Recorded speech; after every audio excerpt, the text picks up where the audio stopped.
Vías rápidas, autovías, autopistas. En todo momento millones de vehículos recorren las superautopistas del mundo.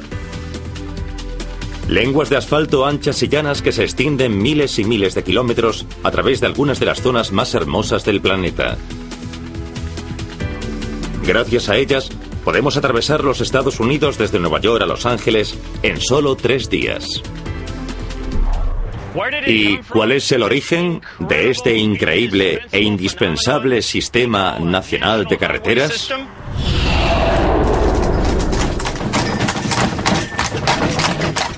La respuesta es la antigua Roma.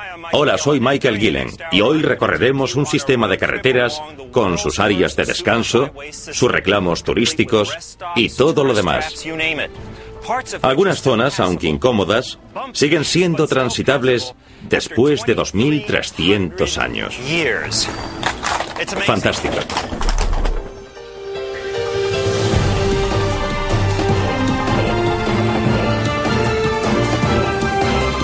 El origen de las cosas. La antigua Roma, una sociedad en movimiento.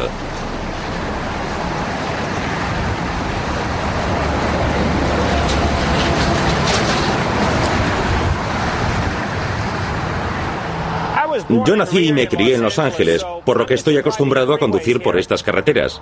Todas están muy bien construidas, pero esta en la que me encuentro ahora, la autopista Century, es especial. Recorre poco más de 27 kilómetros.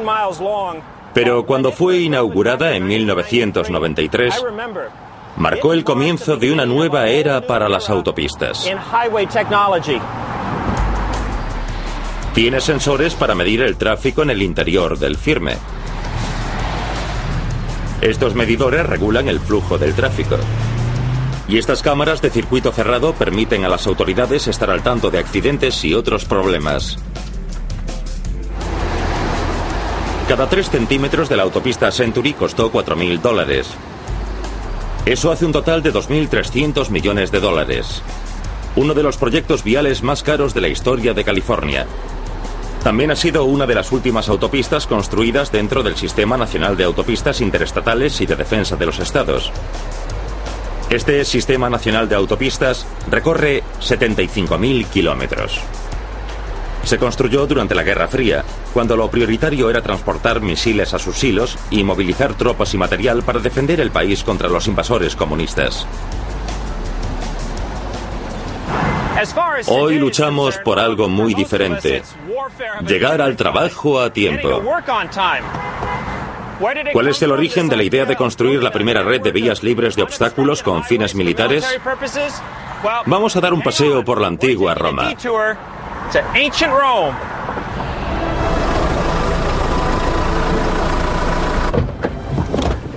Los romanos fueron los primeros en construir el primer gran sistema de carreteras del mundo. Y aquí estaba su epicentro, el Foro. En la antigüedad, aquí se reunía el gobierno, era el centro del poder. Déjenme que les enseñe la marca del kilómetro cero, ese cilindro negro de allí. De ahí partían todas las calzadas hacia el norte, el sur, el este y el oeste, hacia los lejanos confines del Imperio Romano.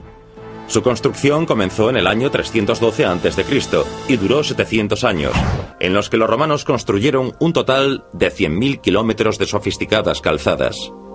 Se extendían desde Roma por lo que hoy llamamos Europa, Oriente Medio, el norte de África y Gran Bretaña. La mayoría de las rutas importantes que hoy recorren en Europa miles de automóviles fueron hace siglos calzadas romanas, y de hecho muchas de las calles principales de muchas de las ciudades europeas eran parte de las vías romanas que se extendían hacia el exterior.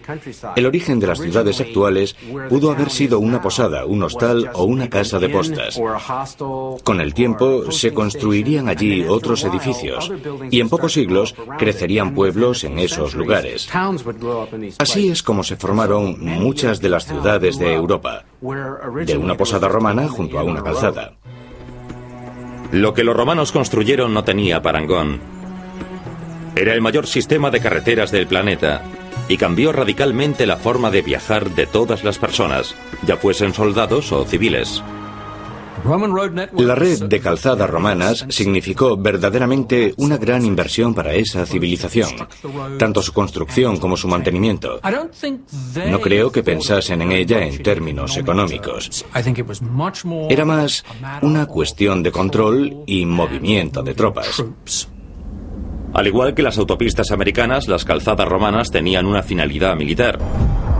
Hace más de 2300 años los romanos estaban en guerra con los samnitas, un pueblo que vivía en el sur de Italia y que se negaba a ceder su territorio a los romanos. Apio Claudio Caeco era un censor romano, uno de los políticos encargados de realizar el censo y determinar los privilegios de voto. Hacia el año 300 a.C., convenció al Senado para construir una calzada hacia el sur que se pudiese utilizar todo el año. Según Apio, esa calzada permitiría que las tropas romanas aplastasen a los conflictivos samnitas rápida y eficazmente. Sin las calzadas, las tropas tenían que hacer lo que llevaban haciendo durante siglos: rodear colinas, atravesar desfiladeros, perder tiempo vadeando ríos. Pero que los soldados crucen un río por el puente de una calzada es mucho más sencillo, por lo que tardan mucho menos en llegar de un sitio a otro. El resultado, los romanos aplastaron a sus vecinos del sur y sus territorios fueron anexionados a la República Romana. La calzada responsable del éxito se extendió y recibió el nombre de Vía Appia, en honor de Apio. Llegaría a recorrer 560 kilómetros hasta el final de la bota de Italia. Y no lo hicieron con la inestimable ayuda de estas bellezas, sino con una combinación inaudita de músculo y cerebro. Haría falta un ejército, literalmente, una legión romana completa más algunos auxiliares. Un total de unos 6.000 hombres para construir un tramo de calzada. Estoy en Los Ángeles con Frank Wang, director de operaciones del Caltrans, el departamento de transporte de California. Supongo, Frank, que así es en realidad una carretera, ¿verdad? Así es, Michael. El corte transversal habitual de una autopista de California. Se pueden ver todas las capas que hemos construido. Y justo más abajo hay otra que denominamos subbase. ¿Qué grosor tiene la subbase? De 30 a 45 centímetros según el tipo de construcción. ¿Y la que está encima? Eso es hormigón, es lo que llamamos pavimento de hormigón y que le da fuerza y permite soportar el tráfico. Parece tener un grosor de al menos 20 centímetros. Se acerca más a los 30. Así que toda la carretera tiene un grosor de más de 60 centímetros. Sí, esta sección de la estructura puede tener un grosor de más de 60 centímetros. ¿Cuánto dura una carretera como esta? Normalmente este diseño de pavimento de hormigón dura unos 20 años. Pero tenemos tramos de pavimento de hormigón que ya llevan entre 30 y 40. ¿Se parecerá al corte transversal de una calzada romana? Veámoslo. Los soldados romanos cavaban un foso que podía llegar a los 90 centímetros. Luego lo rellenaban con piedras grandes, comprimidas todo lo posible. Sobre ellas ponían una capa de piedras más pequeñas, a veces mezcladas con cal o mortero para impermeabilizarla. Y sobre ella una capa de grava o pequeñas piedras, también prensadas lo más posible. Y por último, las calzadas más importantes se cubrían con losas perfectamente colocadas y niveladas, como una tarta de 4 capas. Para rematar, los antiguos romanos solían abombar sus calzadas igual que lo hacemos hoy en día. Eso significa que el centro era ligeramente más alto que los arcenes para que el agua de lluvia fluyese hacia los lados. Los romanos utilizaban materiales de cada zona como lava petrificada, escoria de hierro o lo que tuviesen a mano. Así que podían utilizar rocas o piedras muy diferentes en el mismo trecho de calzada. El ancho de las calzadas romanas también era variable, y no todas estaban pavimentadas. Los romanos consideraban con mucho cuidado cuál era el mejor tipo de superficie, dependiendo de cada zona y del tráfico que fuese a soportar la calzada. Si no iba a soportar mucho tráfico, no valía la pena el esfuerzo ni la inversión de pavimentarla. Una superficie de grava podía servir. De lo que sí se preocupaban mucho era de que drenase bien. que se pudiese utilizar en cualquier estación del año sin ninguna dificultad. Ahora los legionarios romanos podían avanzar 30 kilómetros al día, algo totalmente inaudito, cargando más de 25 kilos de equipo a sus espaldas, hiciese el tiempo que hiciese. Y esto no es todo, pues 2000 años más tarde, y en otro continente, la idea de Apio inspiró a otro hombre con mentalidad militar, Dwight Eisenhower. Como general en la Segunda Guerra Mundial, Eisenhower había presenciado directamente las ventajas militares de una Autobahn, la versión alemana de las calzadas romanas. La Autobahn jugó un papel crucial en la Blitzkrieg o Guerra Relámpago, que consistía en ataques masivos por aire y tierra coordinados para sorprender al enemigo. Así que cuando llegó a presidente de los Estados Unidos, Eisenhower autorizó la construcción de un sistema nacional de autopistas interestatales y de defensa. Gracias a los avances tecnológicos pudimos construir 75.000 kilómetros de carreteras interestatales en una 14ª parte del tiempo que emplearon los romanos en construir los 85.000 kilómetros de calzadas. Una vez que los romanos decidieron cómo construir su sistema vial, comenzaron la hercúlea tarea de trazar y construir las calzadas, túneles y puentes que permanecerían durante 2000 años.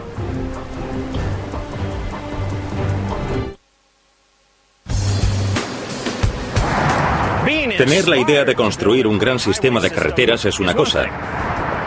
Saber hacerlo es otra bien distinta. No se trata de empezar a pavimentar tramos de tierra. ¿Cuál es el origen de la tecnología y los conocimientos necesarios para construir un sistema complejo de carreteras? ¡Los antiguos romanos! Los ingenieros de camino romanos se parecían a los civis, los batallones de construcción de la armada. ¡Construir, combatir! Desde la Segunda Guerra Mundial, estos especialistas en construcción rápida han demostrado su pericia como ingenieros en zonas de guerra de todo el mundo. Al igual que los soldados que construían las calzadas en la antigua Roma, los civiles se organizan en batallones de construcción. Ellos sí que saben construir carreteras y puentes e incluso pistas de aterrizaje. Hay que compactar desde aquí y demoler esta colina. Al igual que los civiles, los antiguos romanos hacían muchos preparativos. Hola, amigos. Hola, ¿cómo estás? Primero hacían una inspección minuciosa del terreno sobre el que iban a construir la calzada. Después, un agrimensor, arquitecto e ingeniero trazaba un plan detallado como este. Porque entonces, de esas tres tareas, agrimensor, arquitecto e ingeniero, se encargaba un solo hombre. Los agrimensores romanos estaban especialmente dotados para encontrar las mejores rutas. La mayoría de las calzadas romanas eran perfectamente rectas. Desde una calzada romana, sobre todo en las zonas rurales, podías ver 1, 2 o 3 kilómetros de la misma. Casi nunca se desviaba a derecha o izquierda. Esto es lo que me pregunto. ¿Qué tipo de instrumentos utilizaban los agrimensores de la antigua Roma? ¿Y cómo funcionaban? He pedido a Doug Jeffrey, nuestro diseñador, que reconstruya lo que los romanos utilizarían. No será una reproducción exacta, pero nos mostrará cómo los constructores de calzadas romanas se valían de la geometría utilizando lo que llamaban groma. Aquí está nuestra groma. ¡Voilà! Sí, la groma. Esto era lo que los agrimensores de la antigua Roma utilizaban para asegurarse de que sus calzadas fuesen rectas. Un buen trabajo, Doug. Voy a hacer algo con ella. Nuestros amigos de Caltrans me esperan para probar este chisme. Bueno, Michael, trátala con cuidado y buena suerte. Adiós. Por supuesto. ¿Qué remedio? Bueno, aquí estoy junto a la autopista de Pomona con Ralph Ricketson, el topógrafo jefe de Caltrans, el Departamento de Transporte de California. Hola, Ralph. Hola, Michael, ¿qué tal? Encantado de verte. Voy a probar mi groma, pero antes me gustaría saber qué hacéis hoy en día para aseguraros de que las carreteras son rectas. En la actualidad utilizamos una estación robótica que mide los ángulos y las distancias electrónicamente. Utiliza un rayo láser en vez de una plomada. Y toda la información que recoge la llevamos luego a nuestro centro para procesar los datos. Si disponemos de la conexión apropiada, podemos enviar los datos en tiempo real para procesarlos. Vaya, última tecnología. Así es. Me vas a tener que ayudar a probar la groma, así que lleva hacia allí el aparato, ¿de acuerdo? Eso haré. Y muchas gracias por ayudarme, porque aquí es donde me transformo en un agrimensor, arquitecto e ingeniero que vivió hace 2000 años. Pongámonos en situación. Mis legionarios han construido la calzada hasta aquí y esperan nuevas instrucciones. Y todo lo que tengo es la ayuda de mi vieja groma. Así es como funciona. Lo que tengo que hacer es alinear estas dos plomadas con las dos marcas que delimitan la calzada ya construida. Todo se hace a ojo, sin miras telescópicas ni nada parecido. Y tengo que estabilizar las plomadas. Muy bien, yo diría que ya está. Ya tengo la groma alineada con la calzada ya construida. Ahora doy la vuelta y utilizo las dos plomadas que están alineadas con la calzada para marcar por dónde quiero que continúe. Vale, Ralph, quieto. Bien, espera. Tengo que alinear las dos plomadas. Un poco a la derecha. Demasiado, un poco a la izquierda. Vale, ahí es. Yo digo que construyamos por ahí, en esa dirección. Y ahora haremos que Ralph, con su tecnología último modelo, compruebe la calidad de mi groma. Bien, Ralph, adelante.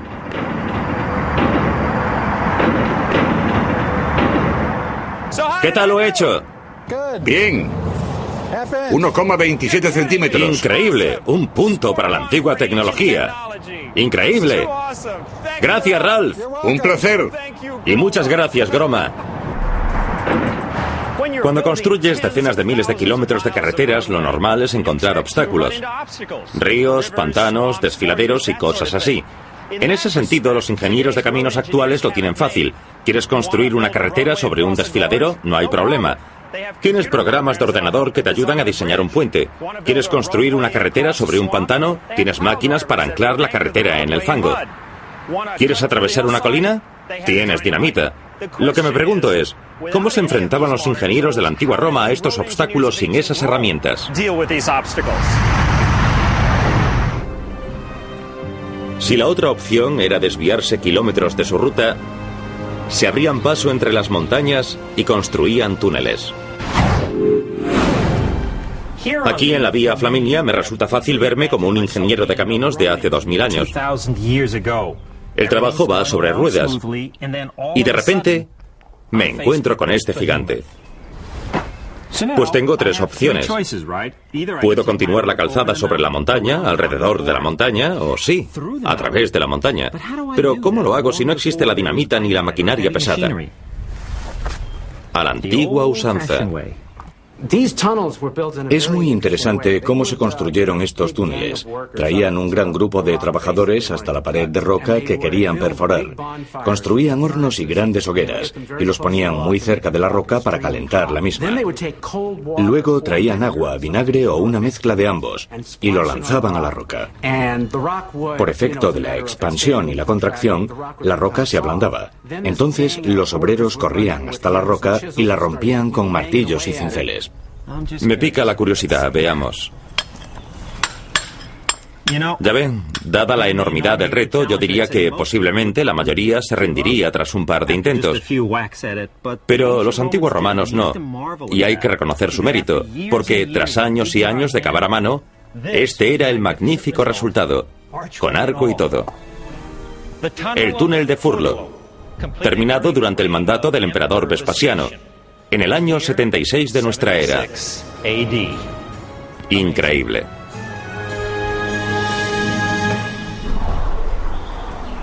Los romanos también eran expertos constructores de puentes, la mayoría para cruzar ríos. De hecho, ya los construían mucho antes de sus famosas calzadas, posiblemente hasta 2000 puentes. Para los romanos, un puente era un objeto sagrado. La persona al mando solía ser un alto sacerdote con el cargo de constructor de puentes, pontifex en latín. Por eso incluso hoy llamamos pontífice al Papa. Es el constructor del puente entre el cielo y la tierra. Todos los puentes romanos se construían de madera hasta el año 142 a.C. Este, el Pons Aemilius, fue el primer puente construido con piedra. El puente Milvio, construido en el año 109 a.C., es uno de los 185 puentes antiguos que todavía se utilizan. Tiene 8 arcos y, lo crean o no, este coloso soporta miles de toneladas de tráfico cada día. Estos puentes han durado tanto por lo bien construidos que están. Los romanos perforaban primero la roca del lecho del río para construir los cimientos. Después añadían los sillares, piedras cuadradas que servían de pilares. Sobre los sólidos pilares, los romanos construían uno o más arcos sobre los que construían el firme. Algunos puentes romanos también tenían contrafuertes que reforzaban los lados de los pilares para minimizar la erosión del agua.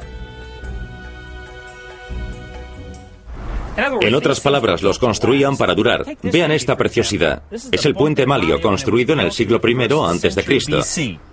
Observen las piedras del arco. Fueron encajadas en seco, pero han permanecido en su sitio hasta hoy gracias a la piedra clave situada en el centro. Ojalá nosotros nos conservásemos así tras 2000 años. En el siglo I a.C., 300 años después de la construcción de la Vía Apia, los romanos disponían de una sofisticada red de calzadas, puentes y túneles que comunicaban su imperio. Las tropas no eran las únicas que los transitaban. También lo hacían los turistas romanos.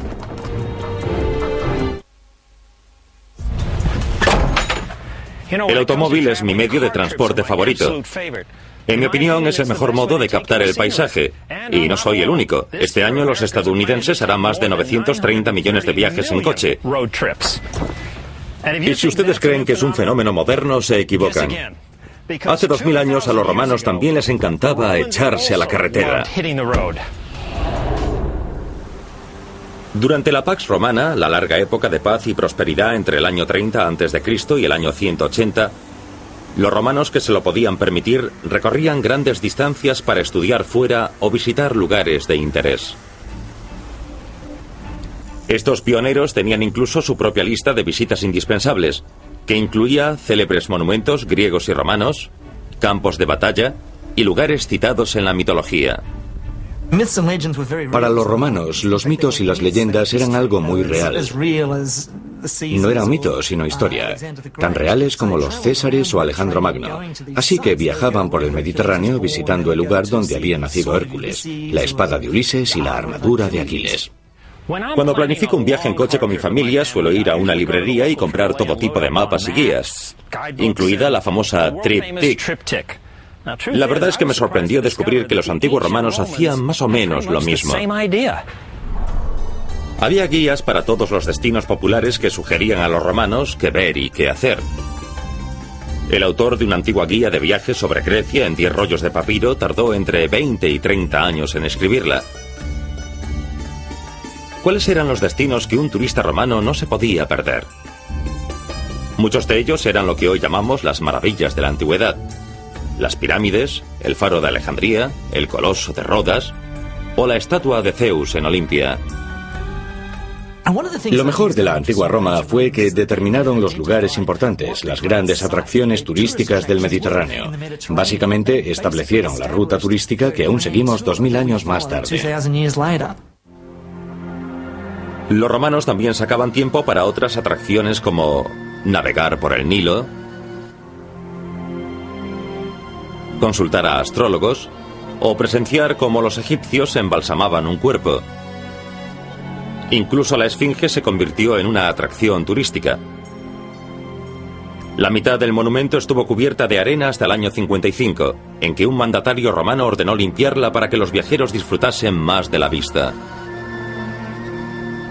El ser humano parece tener tendencia a dejar una marca en los lugares que ha visitado, y los romanos no eran una excepción. En las pirámides solían contratar a canteros profesionales para que grabasen algo en la roca. Una de las inscripciones que más les gustaba dejar como recuerdo de su visita era maravilloso. Incluso había una en el Valle de los Reyes que decía más que maravilloso. No se preocupen por mí, solo estoy trazando mi itinerario. Estos aparatos son geniales porque no solo me indican cómo llegar a mi destino, sino también qué ver y dónde alojarme durante el trayecto. Es lo último en tecnología, pero el concepto es muy antiguo. Vean, por ejemplo, este mapa conocido como Tabla de Peutinger. Es una copia fiel de un antiguo manuscrito romano realizada por unos monjes del siglo XIII y que estuvo perdido varios siglos, hasta que fue encontrado a finales del siglo XV y entregado a un noble llamado Conrad Peutinger. La tabla de Peutinger es un pergamino muy largo que básicamente indicaba dónde alojarse desde lo más económico a lo más lujoso. En vez del sistema de estrellas que se utiliza hoy, como en la guía Michelin, utilizaban estos símbolos, estos iconos. Para un hotel muy bueno, 4 paredes, algo muy fácil de identificar. Los más baratos eran una simple torre, que podía significar una cuadra o una posada muy sencilla. El mapa mide 34 centímetros de ancho y casi 7 metros de largo, y muestra el sistema de calzadas romanas en el siglo IV. Por aquel entonces, más de una docena de rutas conectaban Roma con las 4 esquinas del imperio. Los números romanos representan la distancia entre ciudades en millas romanas. La palabra milla deriva de mille, 1000 en latín, ya que una milla romana equivalía a 1000 pasos de un soldado romano.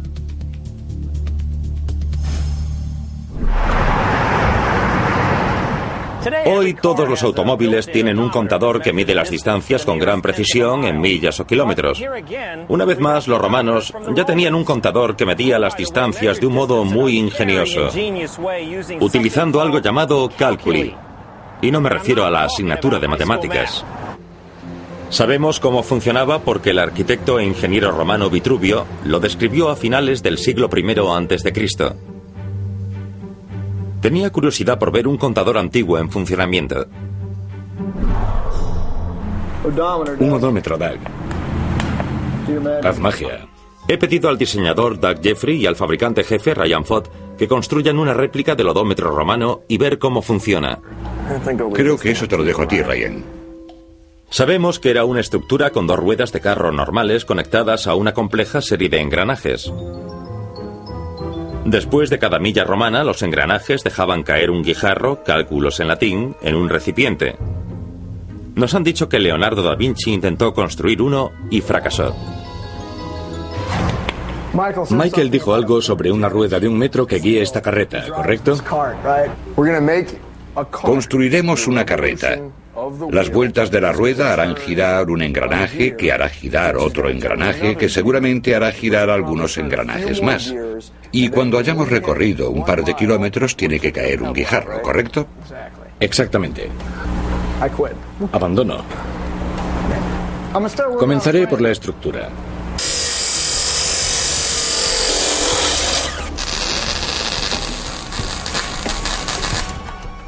Dos más, Doug. Ya tenemos ruedas. No llegan a 1 metro, pero haremos que funcione. Tenemos que acelerar un poco los engranajes. Sin frenos. Todo listo y movido por la hoja de sierra. Una gran idea. Doug, se me ha ocurrido algo para las ruedas. Necesitamos resistencia.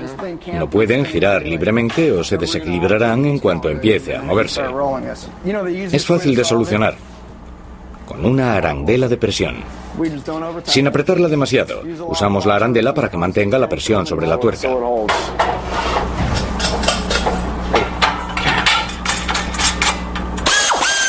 Me encanta ese sonido.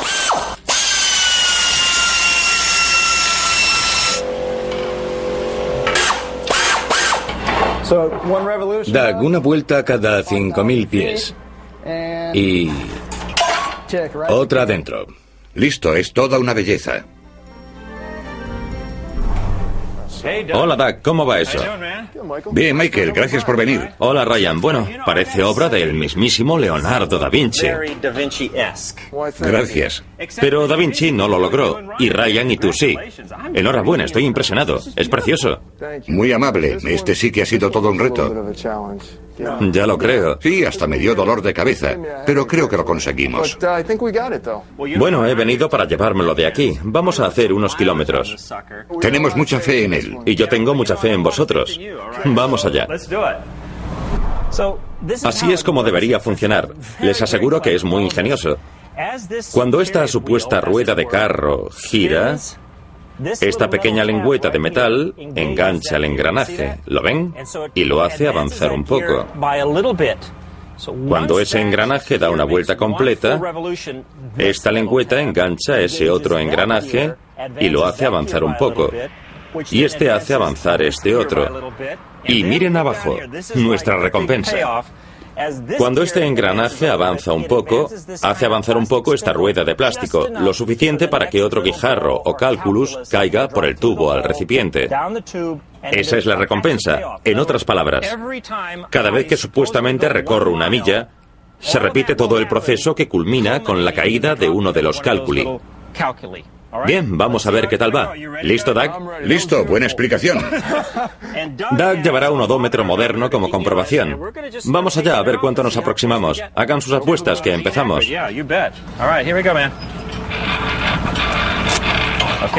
El engranaje avanza un poco y mueve los siguientes engranajes poco a poco para que vayan cayendo los cálculi. Tenemos mucho camino por delante, así que por favor, tengan paciencia.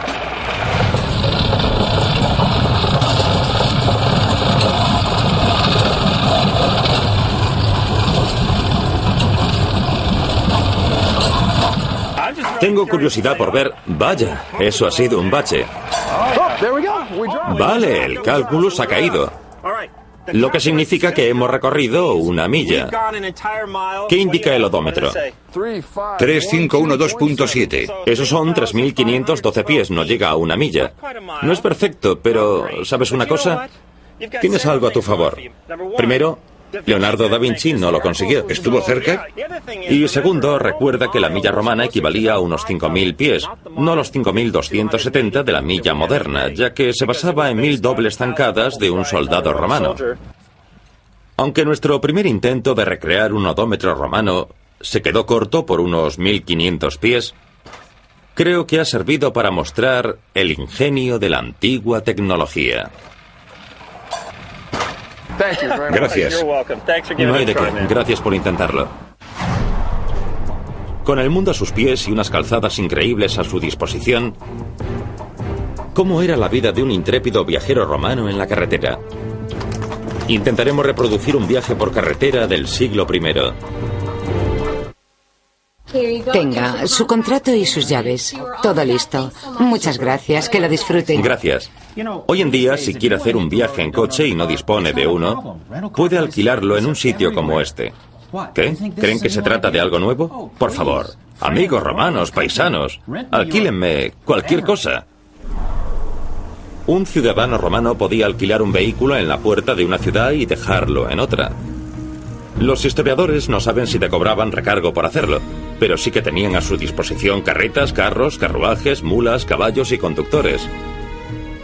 Y las mismas opciones que hoy, de tipo económico, normal o de lujo. Había todo tipo de vehículos a disposición de los turistas. Podías alquilar un carro tirado por un par de mulas o la versión de lujo con que los ricos viajaban desde Roma, con compartimentos para dormir entre almohadas de plumas, asientos móviles para disfrutar de las vistas y mesas para jugar a los dados. Les encantaba jugar mientras viajaban. Podías escoger desde lo más barato a lo más lujoso. Muy bien, vale, lo admito, he alquilado un deportivo. La mayoría de los romanos viajaban en carros cubiertos. ¿Cómo era recorrer las calzadas hace 2000 años en un carro? Pues ya lo ven, ni suspensión ni amortiguadores. Por lo tanto, hacer un viajecito por las calzadas romanas era agotador. Los conductores tenían que parar muy a menudo a descansar y reparar los carros. Vaya, se podía mejorar el viaje. Los conductores solían llevar una de las ruedas por la gravilla de la acera relativamente llana y la otra por la incómoda calzada. Pero a las autoridades les parecía demasiado peligroso. ¿Y qué hicieron? Instalar los primeros resaltos de la historia para controlar la velocidad. Hicieron poner piedras más altas en los bordillos cada 100 metros más o menos, lo bastante altas como para detener el eje de un carro y sobre todo como medida disuasoria. No creo que la velocidad fuese importante en los viajes de la antigüedad, sobre todo por tierra. Las calzadas eran buenas, pero no se recorrían más de 30 kilómetros. Si no, el viaje no resultaba cómodo. Por lujoso que fuese el carro, no disponía de ballestas. También hacían mucho ruido. El aceite de oliva con el que engrasaban los ejes era tan caro que solían ahorrárselo, por lo que el ruido de los ejes resultaba muy molesto. Hoy, si usted o su coche se hartan de la carretera, todo lo que tiene que hacer es parar donde vea un cartel de gasolina, comida y alojamiento. Lo mismo hacían los romanos. Construyeron establecimientos para descansar cada 15 o 30 kilómetros de carretera.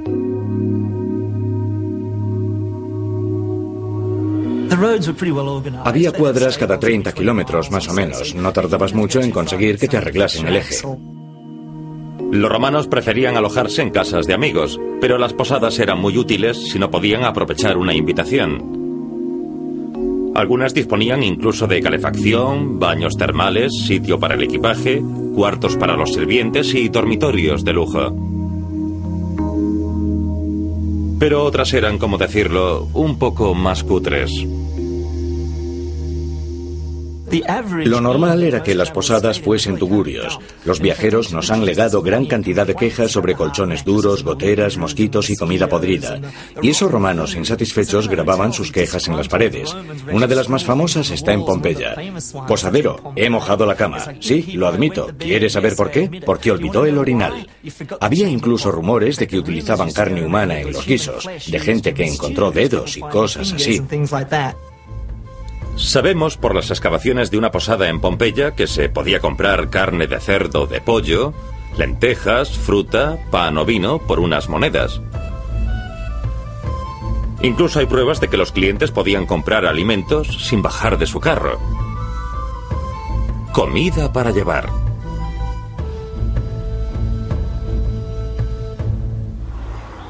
A mí, cuando disfruto de un viaje y de estos lugares, me gusta compartir mis experiencias con mis amigos cuando vuelvo a casa. No tenemos constancia de que los antiguos viajeros romanos escribiesen postales, pero sí sabemos que escribían cartas. Escribían a sus seres queridos diciendo, he llegado bien. Y los enamorados se mandaban cartas diciendo, no desesperes, volveré pronto. Hay una de una mujer cuyo marido lleva mucho tiempo viajando por los desiertos de Egipto que le dice, ¿qué demonios te pasa? ¿Por qué no vuelves, vago? Ese turista romano no podría haber usado la excusa de que se había perdido, ya que las antiguas calzadas romanas, como las carreteras de hoy, estaban bien señalizadas con indicaciones que daban información precisa. Estos miliares indicaban la dirección hacia una ciudad y su distancia, y también el nombre de la persona que había construido o financiado la calzada. A menudo se colocaban noticias en los cruces, como las actuales pantallas de nuestras actuales autopistas. Algunos historiadores creen que esos antiguos paneles informativos fueron el origen de la palabra trivial, ya que en latín llamaban trivia a las intersecciones de tres caminos. Cuando los viajeros romanos regresaban a Roma, se encontraban atascos de tráfico de proporciones bíblicas. Intentar evitarlos era una cuestión espinosa para los políticos.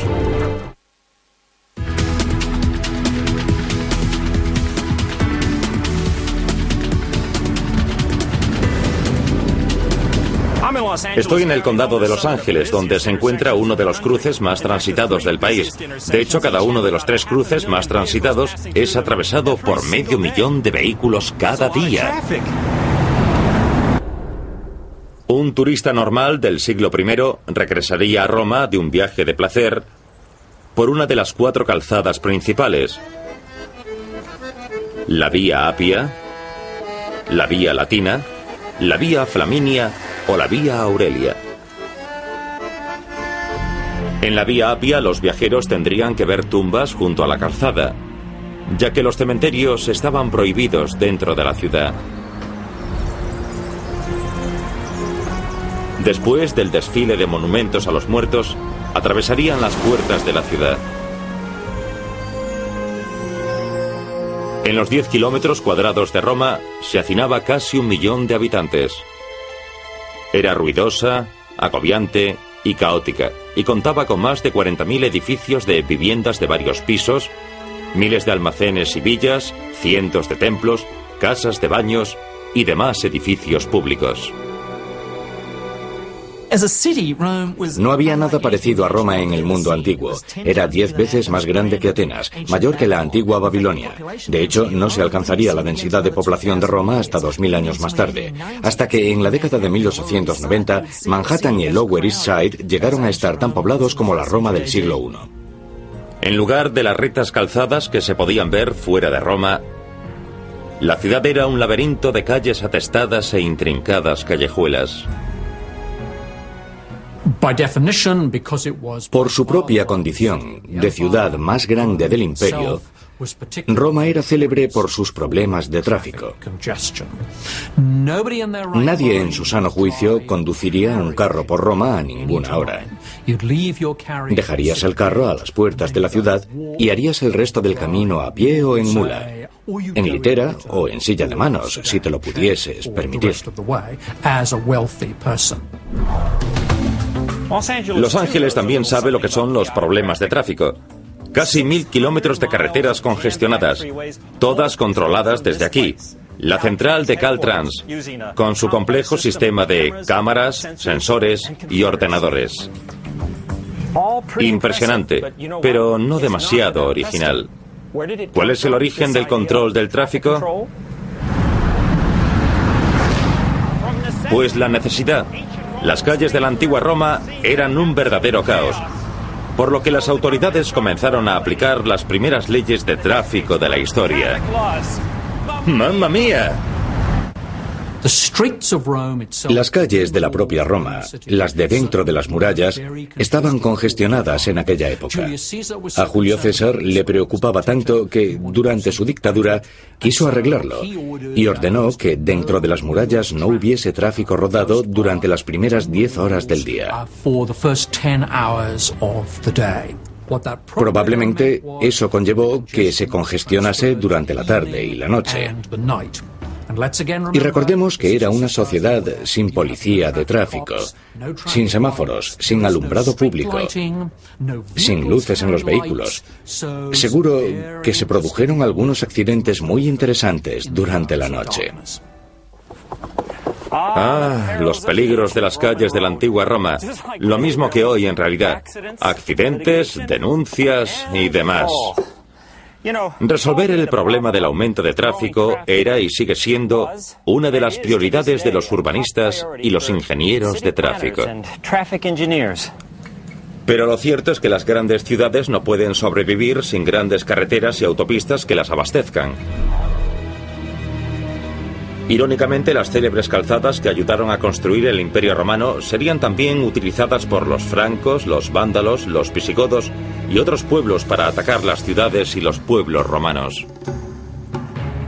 Tras una era memorable que abarcó un milenio, Roma llegó a su fin a finales del siglo V. Las incursiones bárbaras, la peste e incluso un brote de malaria hicieron estragos en la sociedad romana e inevitablemente en las calzadas romanas.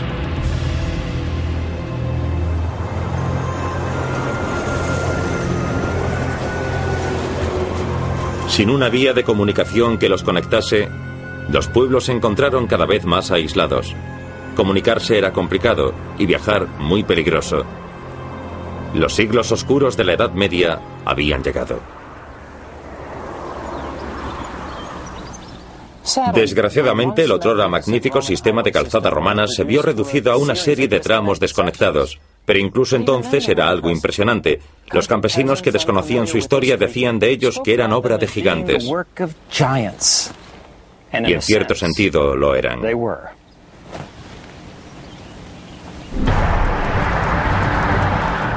Soy Michael Gillen. Nos vemos en el próximo programa de El origen de las cosas.